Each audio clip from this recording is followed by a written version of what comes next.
हरि हरि तेरी लीला प्रभु है न्यारी न्यारी हरि हरि श्रीमन नारायण नारायण हरि हरि श्रीमन नारायण नारायण हरि हरि श्रीमन नारायण नारायण हरि हरि श्रीमन नारायण नारायण हरि हरि हरि ओम नमो नारायणाय ओम नमो नारायणाय हरि ओम नमो नारायणाय हरि ओम नमो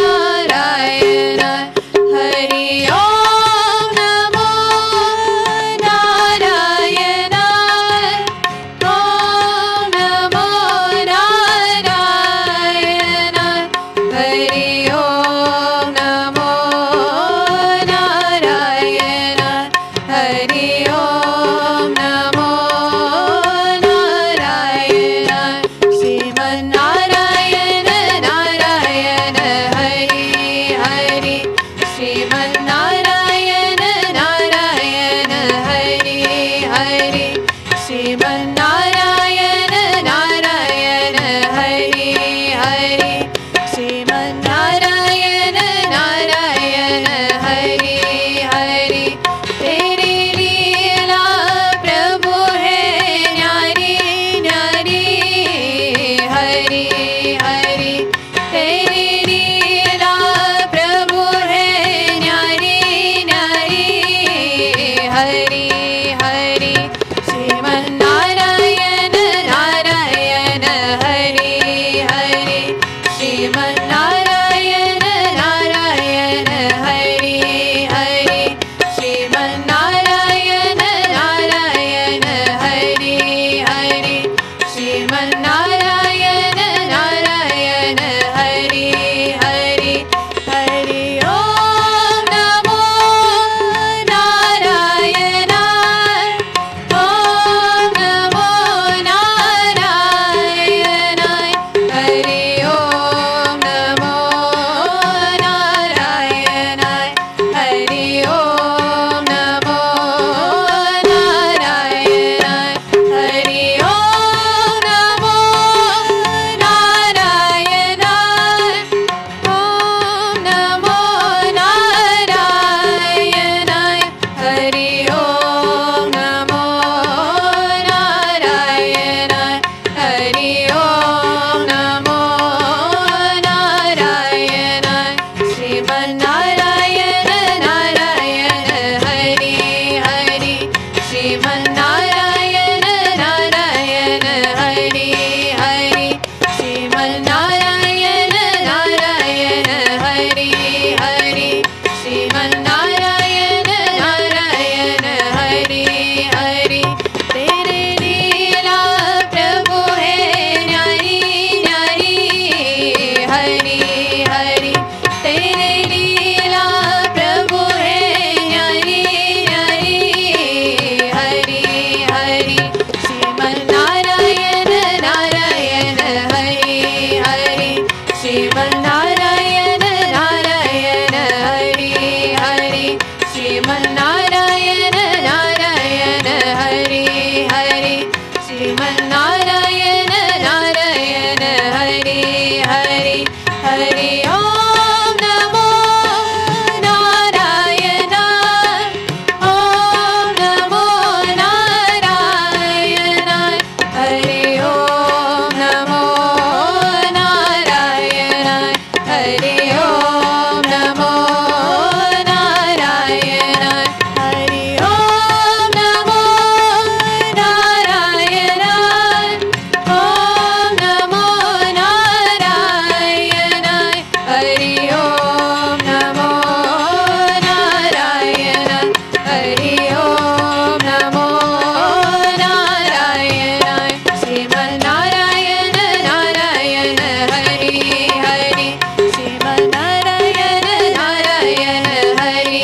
Narayana Narayana Hari Hari Sriman Narayana Narayana Hari Hari Sriman Narayana Narayana Hari Hari Tere Leela Prabhu hai Nyari Nyari Hari Hari Tere Leela Prabhu hai Nyari Nyari Hari Hari Sriman Narayana Narayana Hari Hari Sriman Narayana Narayana Hari Hari Sriman Narayana Narayana Hari Hari Sriman Narayana Narayana Hari Hari Hari Om Namo Narayana Om Namo Narayana Hari Om Namo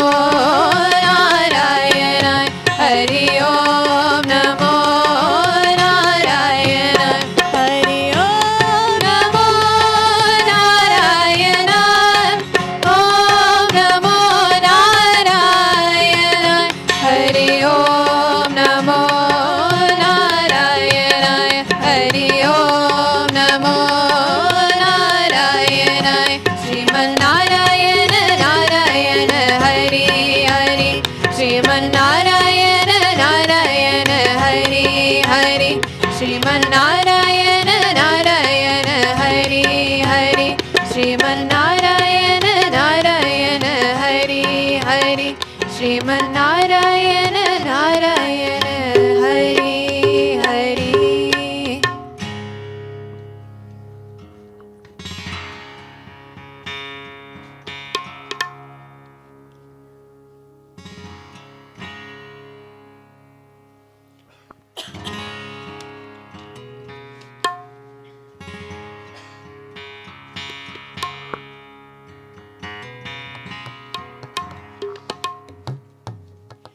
Om Namo Bhagavate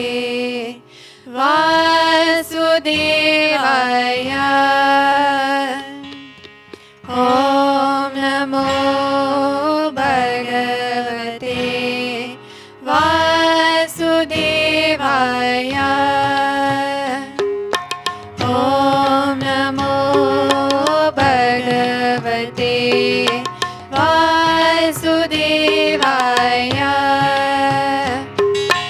Om Namo Bhagavate Vasudevaya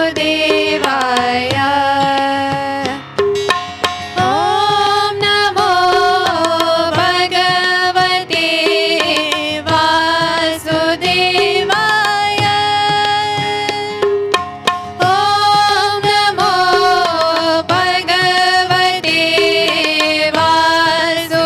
Vasudevaya Om Namo Bhagavate Vasudevaya Om Namo Bhagavate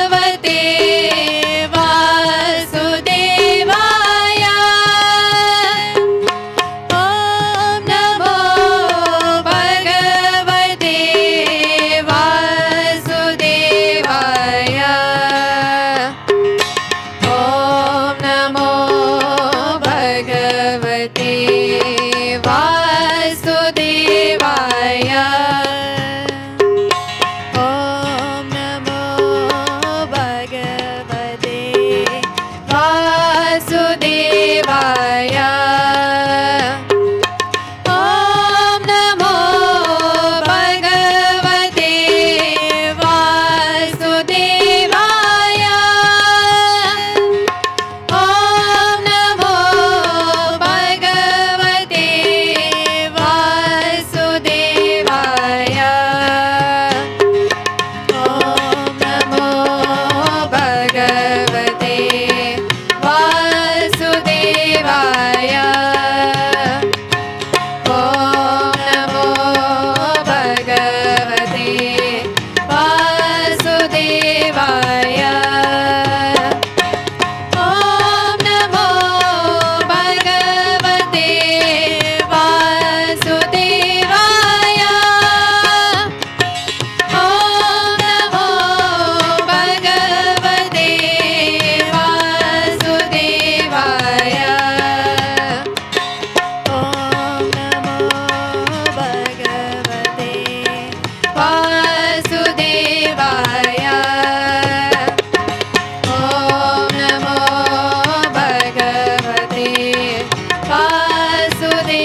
भगवते वासुदेवाय।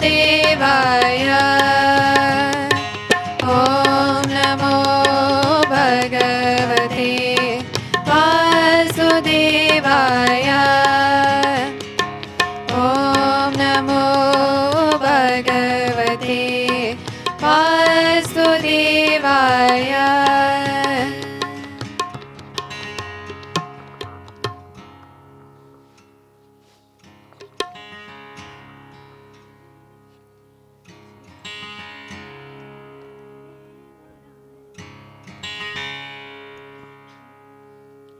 श्री कृष्ण गोविंद हरे मुरारी, हे नाथ नारायण वासुदेवा। श्री कृष्ण गोविंद हरे मुरारी, हे नाथ नारायण वासुदेवा। श्री कृष्ण गोविंद हरे मुरारी, हे नाथ नारायण वासुदेवा। श्री कृष्ण गोविंद हरे मुरारी, हे नाथ नारायण वासुदेवा। हे नाथ नारायण वासुदेवा, हे नाथ नारायण वासुदेवा। हे नाथ नारायण वासुदेवा, हे नाथ नारायण वासुदेवा।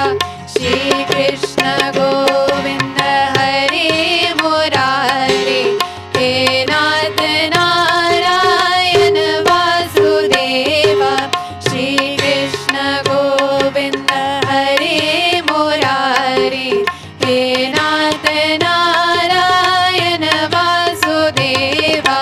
हे नाथ नारायण वासुदेवा, हे नाथ नारायण वासुदेवा। हे नाथ नारायण वासुदेवा, हे नाथ नारायण वासुदेवा। श्री कृष्ण गोविंद हरे मुरारी, हे नाथ नारायण वासुदेवा। श्री कृष्ण गोविंद हरे मुरारी, हे नाथ नारायण वासुदेवा। हे नाथ नारायण वासुदेवा, हे नाथ नारायण वासुदेवा। हे नाथ नारायण वासुदेवा, हे नाथ नारायण वासुदेवा। श्री कृष्ण गोविंद हरे मुरारी, हे नाथ नारायण वासुदेवा। श्री कृष्ण गोविंद हरे मुरारी, हे नाथ नारायण वासुदेवा। हे नाथ नारायण वासुदेवा, हे नाथ नारायण वासुदेवा। हे नाथ नारायण वासुदेवा, हे नाथ नारायण वासुदेवा। श्री कृष्ण गोविंद हरे मुरारी, हे नाथ नारायण वासुदेवा। कृष्ण गोविंद हरे मुरारी, हे नाथ नारायण वासुदेवा। हे नाथ नारायण वासुदेवा, हे नाथ नारायण वासुदेवा। हे नाथ नारायण वासुदेवा, हे नाथ नारायण वासुदेवा। श्री कृष्ण गोविंद हरे मुरारी, हे नाथ नारायण वासुदेवा। श्री कृष्ण गोविंद हरे मुरारी, हे नाथ नारायण वासुदेवा।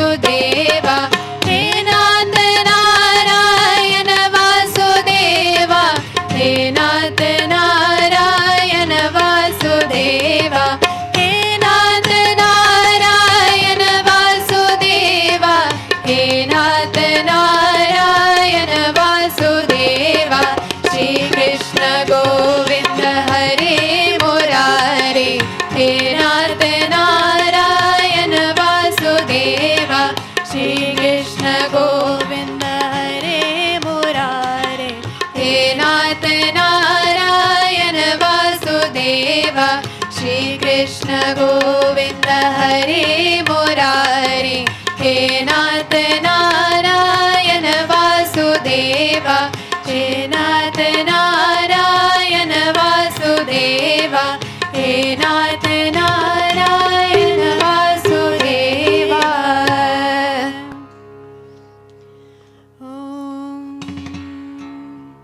हसतो मा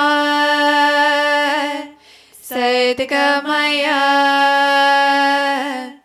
तमसो मा ज्योतिर्गमय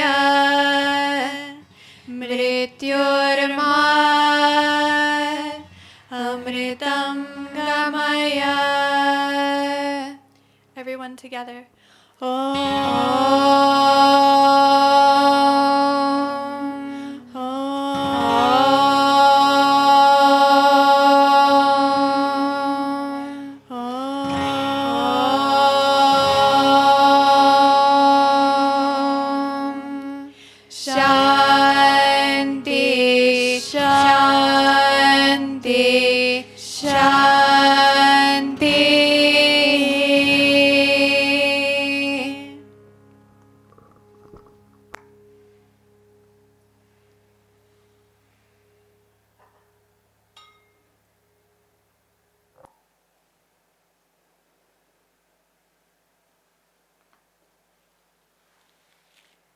Welcome to Satsang, and especially welcome on such a beautifully auspicious day of Ganesh Chaturthi.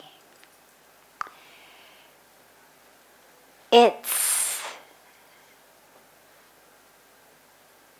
the day in which we say that Lord Ganesh came. Talk about the day he took birth, but we don't so much think about divine manifestations as taking birth so much as they manifest, they appear, they arrive for us. And Lord Ganeshji is, I don't know whether if you took a poll or not, Ganeshji would emerge as the most popular of the divine manifestations, but my instinct is he probably would. There's a sense that people have about Lord Ganesh as Appana. He's the God in the family, and everybody feels very, very close to him and so much love for him. And he's so much, and I don't want to take the whole time tonight talking about it. On the other hand, it's such a beautiful and auspicious topic. But he's seen as the God who removes obstacles. So when people are facing obstacles in their life, they pray to Lord Ganesh, or if there's going to be a new undertaking, a new wedding, a new business, a new home, whatever it may be, we always pray to Lord Ganesh. And before we do any puja, in fact, we pray to Lord Ganesh that even our puja, remove the obstacles of that. And it's beautiful, and it's so interesting because there's external obstacles. I had a picnic planned, it rained. I had my money in the stock market crashed. I had a home, the home caught fire. I mean, there are very, very tangible, objective, external obstacles. Driving my car down the road, there's a boulder in the middle of the road, there's been an avalanche, cannot go further. Okay, obstacle. And when most people think about Ganeshji, they think about him as the remover of those sorts of obstacles, and a matter of, make this job, make this undertaking, make this marriage, make this journey be obstacle-free, meaning don't send anything from outside. No stock market crashes, please. No homes that burn down, please. No illnesses, no death, no failure, no difficulties. That's how most people think of the obstacles. Most people go to Lord Ganesh to remove those sorts of obstacles. And yet, if you really look at our lives, what we realize is that the stuff that really holds us back,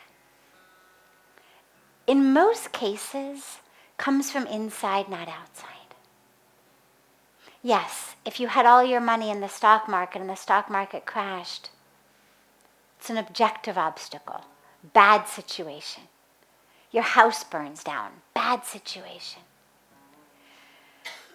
But that's not what most of us face on a day-to-day basis. It's not what most of us are being held back by.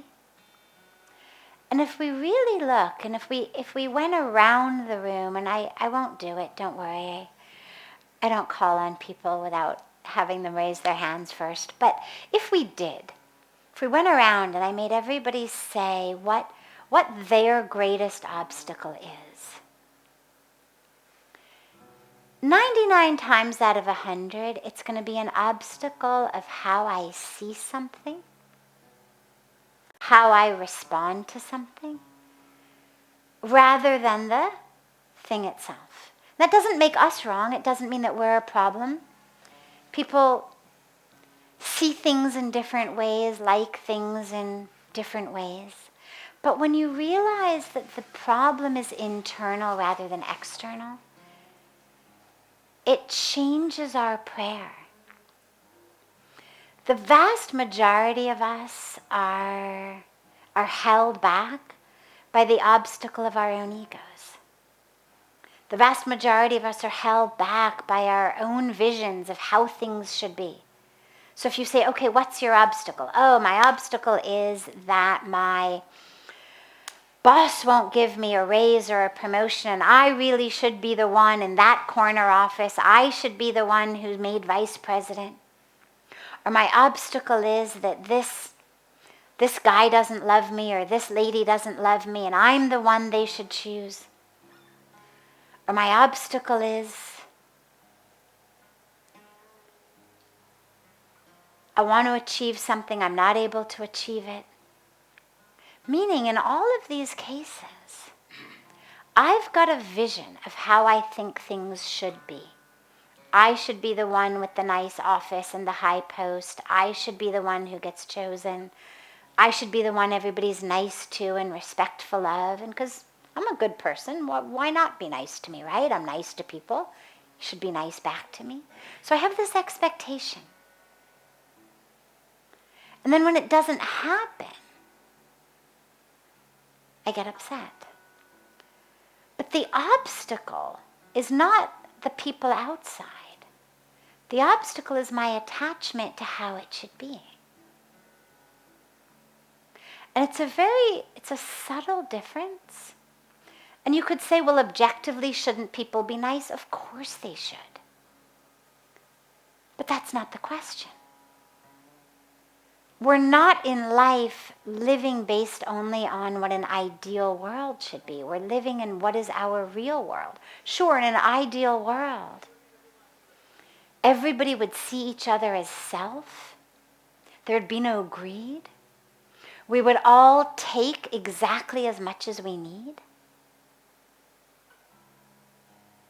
We wouldn't take anything that belongs to anyone else. We wouldn't harm another. But that's not, sadly, the world that we live in today. Sadly, the world that we live in has got a lot of those things. And it's important for us as we navigate our lives to navigate from a place of real rather than ideal. I hold out the ideal, work toward it, but I'm aware that not everybody's going to do what I want. And interestingly, the external world is not my obstacle. The internal world is my obstacle, because it's my internal world that says external should be a certain way. You should behave the way I want, speak the way I want, act the way I want. So when we pray to Lord Ganesh today, it's a beautiful opportunity. Instead of just saying, my dear Lord Ganeshji, please, please remove that guy who sits next to me in class and, pokes me, or remove my colleague who steals my work, or remove my boss who hates me. Rather than that, it's, oh Lord Ganesh, remove within me that which is creating an obstacle to me living in peace, living in joy, despite whatever is going on around me. Oh Lord Ganesh, remove the ignorance in me that makes me think that my life even is about these things, that actually what matters is who's got the corner office, that what matters is who's nice to whom in the office. Remove those obstacles that keep me from seeing the truth of who I am, the truth of what life is really about. The greatest obstacle, the single greatest obstacle that any of us faces, is the voice in our own heads that says something should be different. You should be different. You should look different. You should be smarter, funnier, more productive, taller, thinner, fairer, younger. A voice that says what the outside world should be. That's the single greatest obstacle, because every time that voice speaks, aside from just the nonsense of what it's saying, it's giving you an underlying message. A, that everything isn't already perfect. And so it pulls you out of the capital T truth in which everything actually is exactly as it's supposed to be. So it pulls you straight into falsehood. And it also pulls you into the belief that who you are is based on these things. And that who you are is based on what people around you are doing or saying or thinking about you. And so on this very auspicious day, is not only for those of us who subscribe to the Hindu tradition or the Sanatan Dharma or Vedic way of life, but for everybody, because regardless of whether you worship the manifestation of the divine who's being celebrated on that day, there's a message and a teaching that is so powerful for people of every religion. So regardless of whether you actually worship Lord Ganesh or not, use the auspiciousness of today to realize that your greatest obstacle is that voice in your own head that says it should be different. And do whatever you need to do to quiet that voice. The internal work, the external work, the life choices. Because it's a mix. It's a mix of how I think, but how I think also gets determined by what I do. Meaning, I make a commitment to get up in the morning and meditate. I make a commitment to live a more spiritual life, to attend spiritual talks or satsangs or prayer or whatever it may be. I make a commitment to be more spiritually focused. So it's both. It's my own internal how I'm thinking, but it's also an awareness that how I live determines how I think, just as how I think determines how I live. And it's a very auspicious day. I'm all in favor of hijacking every opportunity we have to make a change, because it's so easy to say, oh, I'll do that on Monday. I'll do that on New Year's. Well, Jan 1st is coming up. I've got another few months. I'll wait till January 1st to start it. Or at least I'll wait till Monday to start it. There's something in us that likes to start things on some very seemingly auspicious day. And so today is a very auspicious day, because Lord Ganesh is also the god of new beginnings. And so let it be a day of a new beginning, to really begin a new way of thinking, a new way of thinking about yourself, a new way of thinking about what's the obstacle in your life, and realizing you're the obstacle. Not that you're bad, again, not something to berate yourself with, but the obstacle is of my own creation, which means that I get to create the removal of the obstacle with Lord Ganeshji's blessings. We remove the obstacle. And I'm not saying it's easy, by any means it isn't. But at least it becomes the path that we know we walk on, rather than a path of removing obstacles externally.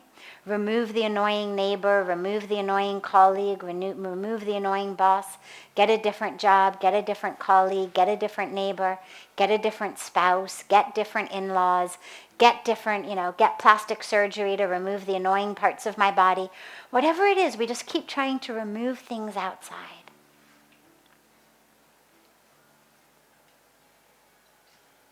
And it's a very auspicious day to begin a new way of realizing,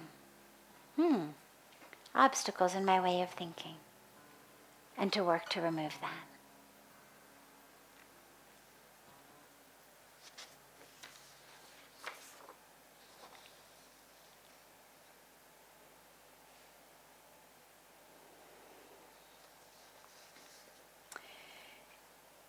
Is God both good and evil?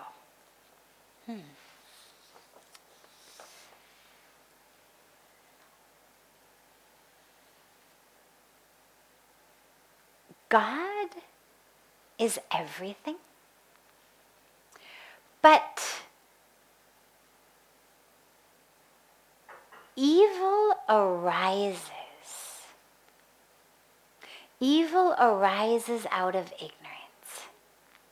In the Hindu tradition, we don't speak about evil as evil, because what we believe is that the core of who we are is pure and perfect and divine. We've been created not just by the divine, but of the divine, which means that who you are is divine, is pure, is perfect, is not just good, but is capital G good. It's beautiful, perfect. But then we have ignorance. And the ignorance is that which says, I am this body. And when we say body, we don't just mean neck down. We also mean that which exists inside our skull. And that's the brain. And the brain is the medium through which we experience our mind, our thoughts, our emotions, our identities. And when we identify with all of that, we start to identify with what we want, who we think we are, whether by my color, by my race, by my religion, by my socioeconomic status, by my power. We identify by things that have happened to us, that we are impacted by. So if I was abused, for example, I'm much more likely to abuse someone. Not because I'm an evil human being, but because the abuse created a sanskar in me, a path through addictions, alcoholism, whatever it may be, self-destructive tendencies. Now, none of that is evil. It's I've identified with something that's happened. It happened to my body, but I've identified it as myself, and I act on it. When I identify as a wronged party, I identify as a victim, for example, well, I'm then going to act to get back what I think you've stolen from me. So if I feel like a victim, you've stolen from me, you've lied to me, you've cheated me. Maybe I'm going to do something really horrible and kill you. Maybe something not quite as horrible and just hit you in the face. Nonetheless, they're on the spectrum of what you could call evil. Certainly killing you is evil. Hitting you might be considered evil. But again, none of it comes because I'm an evil person. It comes because I have falsely identified as an injured victim. I've identified as the one from whom you stole. I've identified as separate from you. And I've therefore acted out of that ignorance.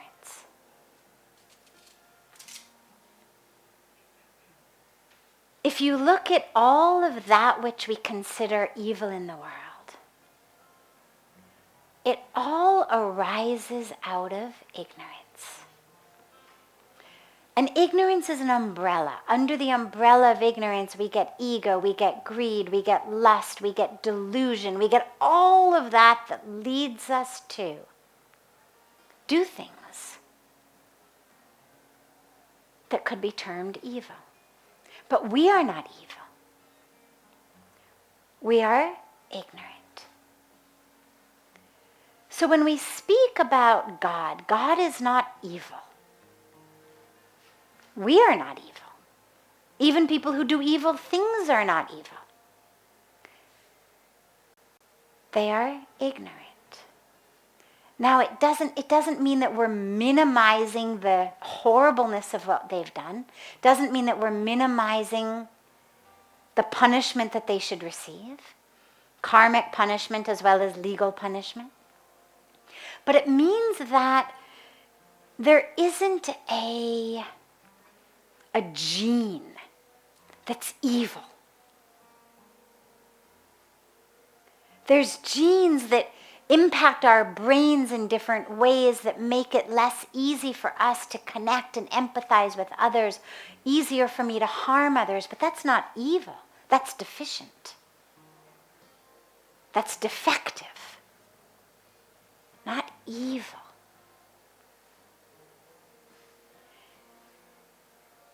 Even if you look in the scriptures at the quote-unquote evil demons.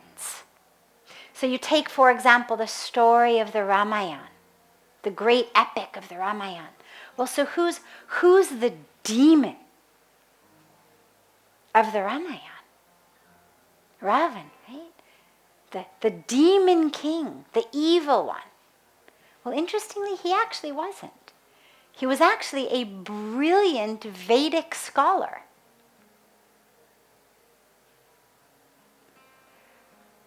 Who became a little too ignorantly attached to the form, to the power of the form, to the lust, to the greed, to the power, to the separation.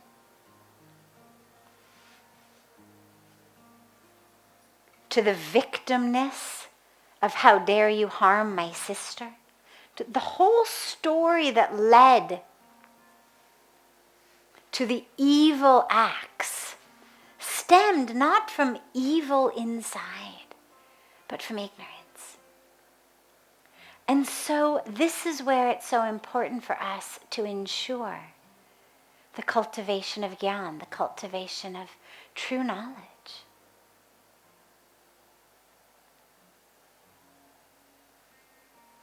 That's where we emphasize the path of wisdom.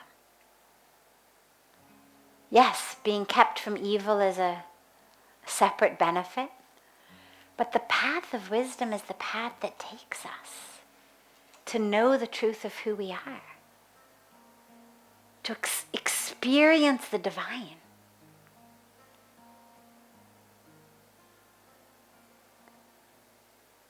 So no, God isn't evil, but evil, and that's why wisdom is so important. Gyan is so important.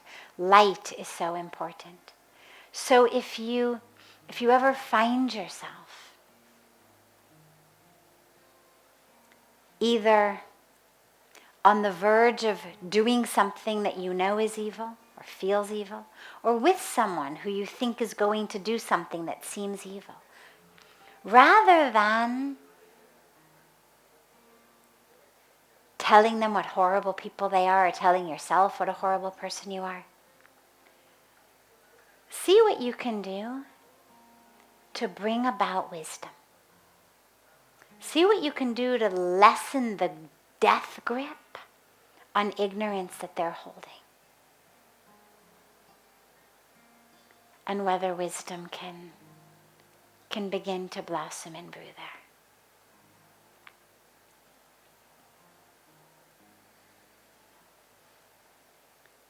Before taking another of our questions from advance, I'm happy to open it up to any questions that are here, if there are any.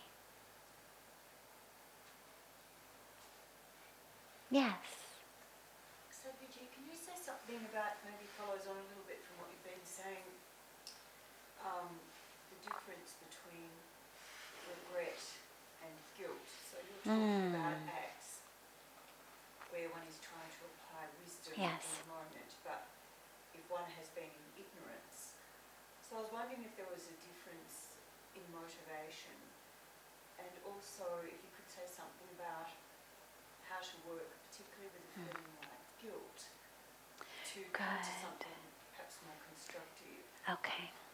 So the difference between regret and guilt, and also when we feel guilt especially, how do we work with that and come to a constructive way out? Well, first of all, when I think of regret, and I don't have a dictionary in front of me, but when I think of regret as actually something positive.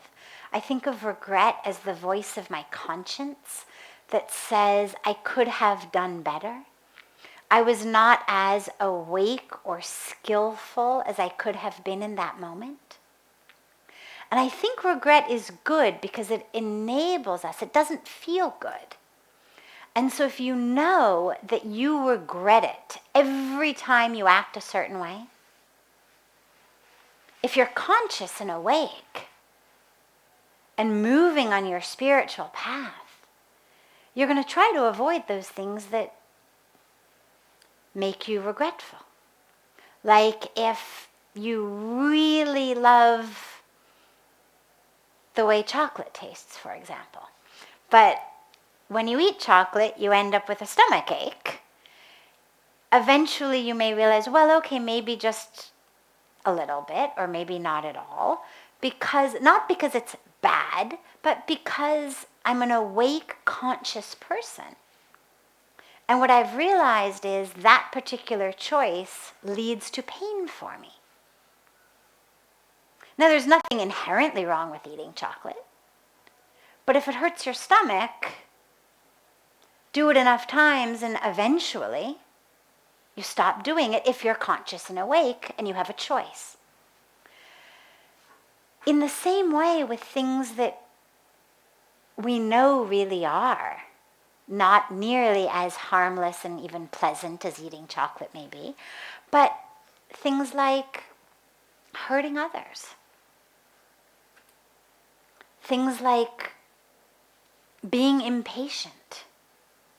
Things like lust or greed. Things like selfishness. All of that. And so much more that leads us to have regret. If it stings us enough times, and we are awakening, and we are conscious, eventually we're going to stop doing it because we know if I do that, I'm going to regret it. That regret isn't worth it. It hurts. So I actually see regret as a good thing because it's that emotional stomachache that says, I don't want to do this again. Not worth it. Guilt, on the other hand, I don't see as beneficial. Guilt is it's over, it's done, there's nothing I can do to fix it. The initial regret has also dissipated. I may have even changed my ways entirely. But guilt is that wound that just festers inside of us and says, bad person, bad person, bad person, bad person, bad person, bad person. So guilt I don't see as serving any role. Because A, it doesn't help you, and B, it doesn't help the world, because guilt is not actually that which changes us. Guilt immobilizes us, it paralyzes us. Bad person, bad person, bad person. See, I contract. This open regret of that was not my highest self. That was not my awake self. That was not my most grounded, conscious, mindful, skillful self. That's useful. But guilt just sits there literally paralyzing us. Because of course when you feel guilty, you don't really want to do anything. You just feel miserable about yourself. So how do we work with it? Well, the first piece of it is forgiveness. You have to learn to forgive yourself.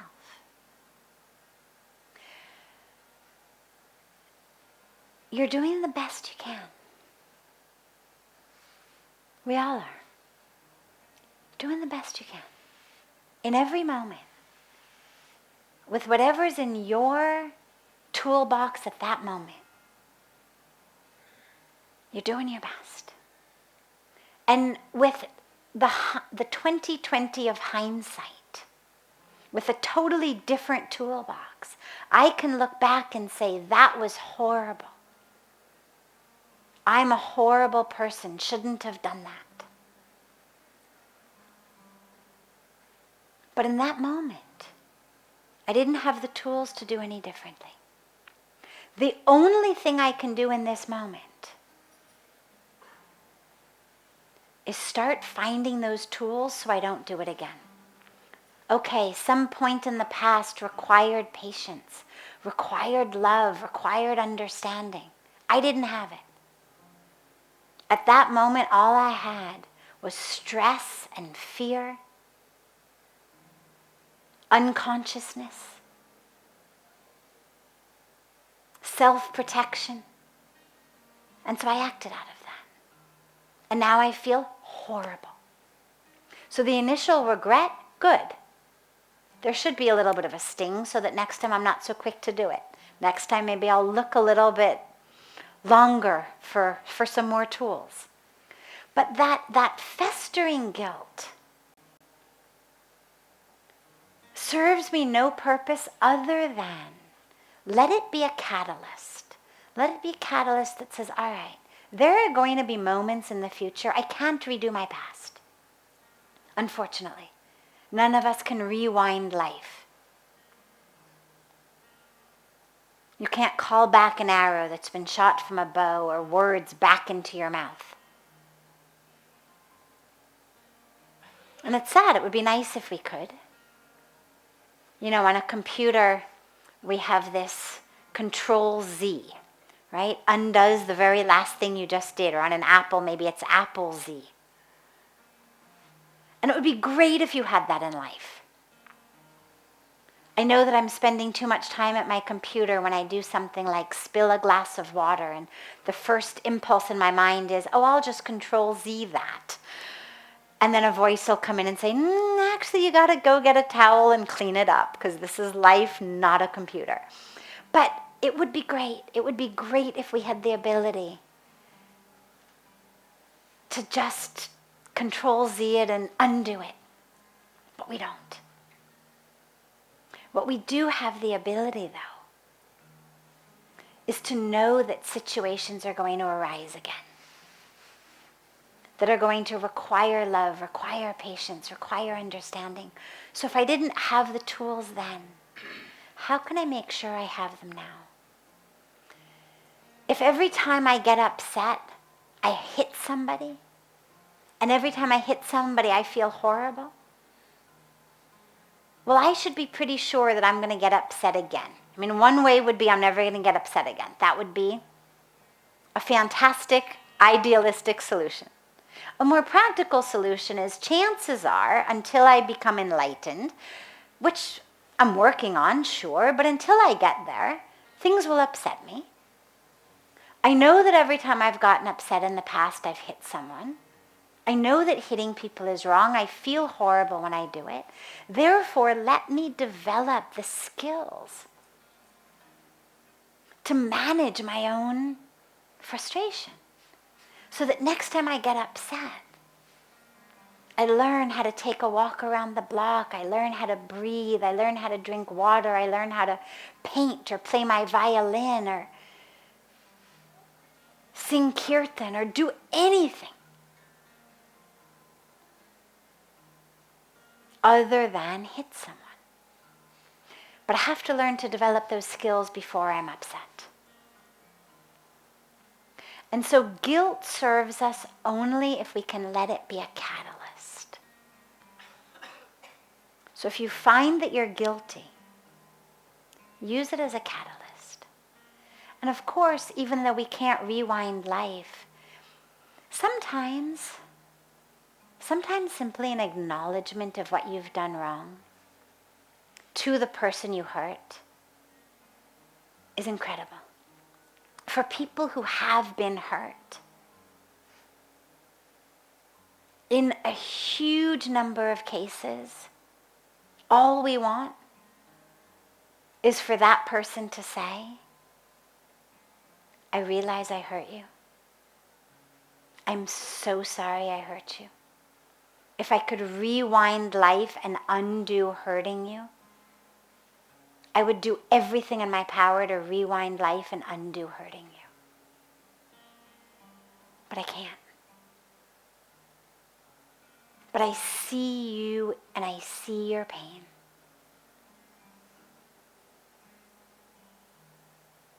And it hurts me so much. And sometimes, in many cases, simply being seen by the person who has hurt you is really what most people want. And then, of course, if there's some way to actually make amends, say, is there anything I can do? In most cases, the answer is no. And they may not accept your apology, they may not forgive you, and that's okay. Because you have to walk into that situation not bargaining. It's not, I'm going to be vulnerable, I'm going to be courageous, I'm going to apologize, and therefore you better accept my apology. No expectation.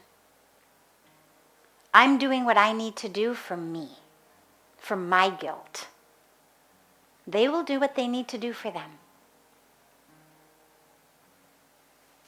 So is there anything in your philosophy that sort of speaks to the Christian terms of atonement and repentance? That are very evocative. Yeah. Atonement and repentance.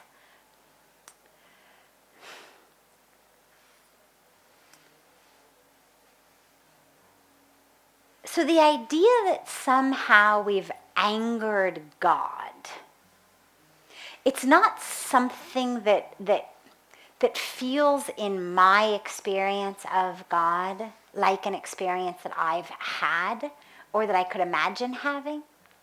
My experience of God is not an experience of a God who would get mad at me and then hold a grudge against me until and unless I did X, Y, and Z.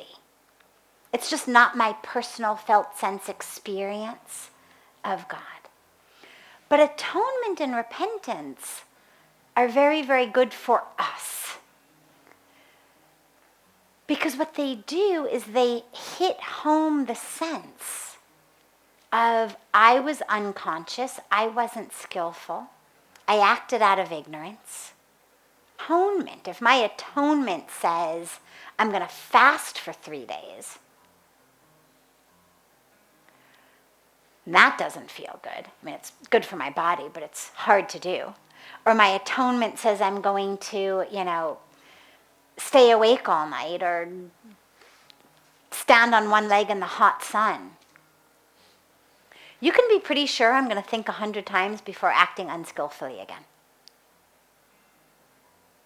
You can be pretty sure that I'm going to use every recourse at my disposal to make sure that I don't do something again that's going to make me have to go through this again. So I'm all in favor of it as a way of breaking through our ignorance, changing behaviors within ourselves. Think of it as, as your own behavior change campaign, your own behavioral therapy technique, right? One of the things that we were taught in psychology of just really basic behavioral techniques, but I loved it, and I used to do it all the time for everything, is you take a rubber band and you put it on your wrist.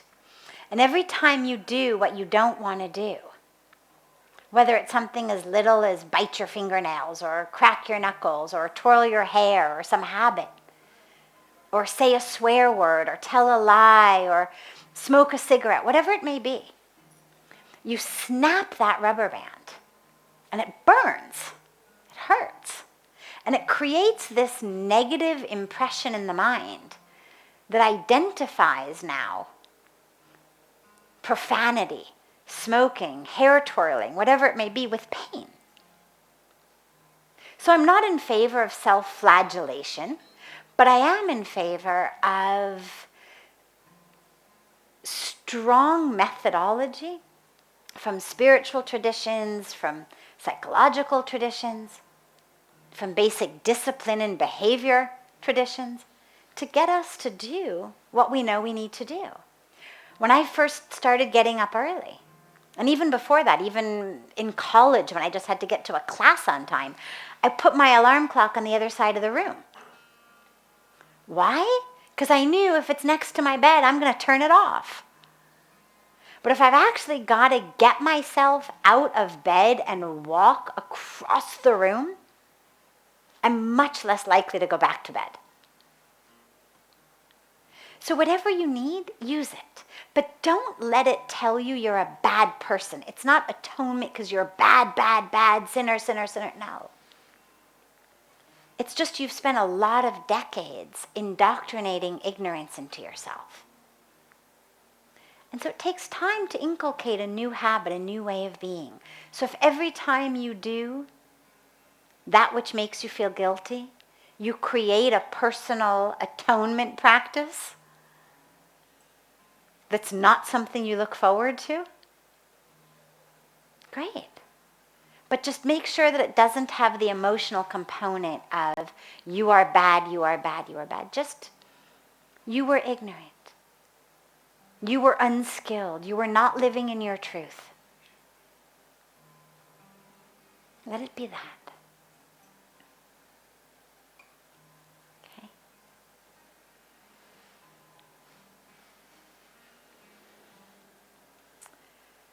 Are you going to be with us here tomorrow?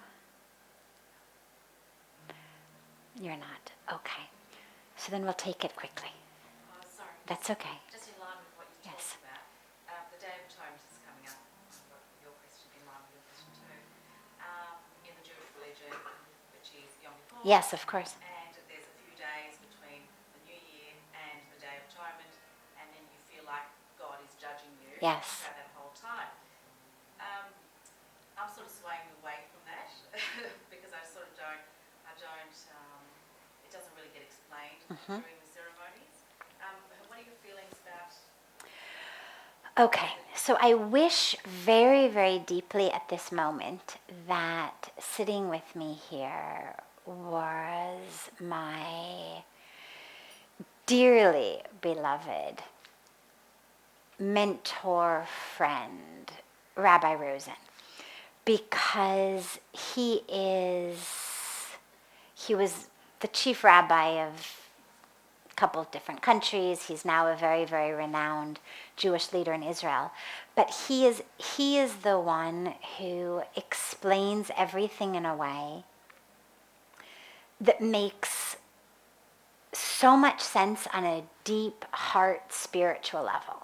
And so I wish very much that he were here, because he would be able to explain to you about Yom Kippur and the Day of Atonement and this concept of judging and this concept of being judged by God in a way that at the end you'd say, oh my God, how beautiful and how blessed I am to belong to a tradition that has such a beautiful teaching.